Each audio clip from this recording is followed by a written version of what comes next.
Usman Dembélé, Lamine Yamal নাকি Raphinha? ফিফার বর্ষসেরা ফুটবলারের পুরস্কার উঠতে চলেছে কার হাতে? সেই প্রশ্নের উত্তর মিলবে আজ রাতে কাতারের রাজধানী দোহায়। তার আগে জেনে নেওয়া যাক পরিসংখ্যানে এগিয়ে কারা। ফিফা দ্য বেস্টের এবারের আসরে জমে উঠতে পারে ত্রিমুখী লড়াই। যদিও ফিফার প্রকাশিত সংক্ষিপ্ত তালিকায় রয়েছে 10 জনের নাম, আগের মতো এবারও বিজয়ী নির্ধারিত হবে ফুটবল ভক্ত, জাতীয় দলের কোচ ও অধিনায়ক এবং পাশাপাশি বিভিন্ন দেশের সংবাদ মাধ্যমের প্রতিনিধিদের ভোটে। ব্যালন ডি'অরের পর এবার ফিফা দ্য বেস্টের মঞ্চেও ফেভারিট উসমান ডেম্বেলে। পিএসজির হয়ে গত মৌসুমে চ্যাম্পিয়ন্স লিগ সহ ট্রেবল জয়ে তিনি ছিলেন অপ্রতিরোধ্য। 53 ম্যাচে 35 গোল ও 16 অ্যাসিস্টের পাশাপাশি ক্লাব বিশ্বকাপেও তার পারফরমেন্স ছিল নজরকাড়া। 53 ম্যাচে 35 গোল ও 16 অ্যাসিস্টের পাশাপাশি ক্লাব বিশ্বকাপেও তার পারফরমেন্স পিএসজিকে ফাইনালে পৌঁছে দেয়। ডেম্বেলের নাম তাই শিরোপার দৌড়ে সবার আগে।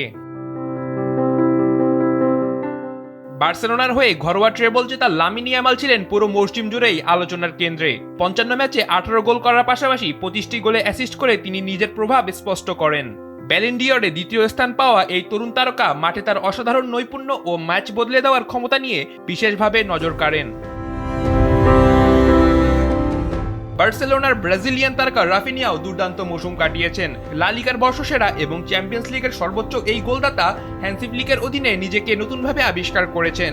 64 ম্যাচে করেছেন 39 গোল, সঙ্গে সতীর্থদের আরও 25টি গোল করিয়েছেন। গড়ে প্রতি ম্যাচে একটি গোল বা একটি অ্যাসিস্ট রয়েছে তার। এবারের ফিফা দ্য বেস্ট পুরস্কারে মোট 12টি ক্যাটাগরিতে পুরস্কার দেওয়া হবে।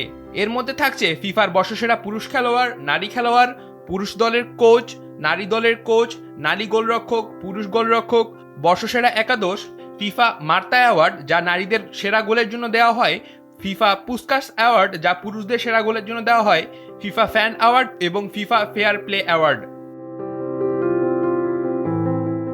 রাফিদ বিন ইসলাম, সময়ের আলো।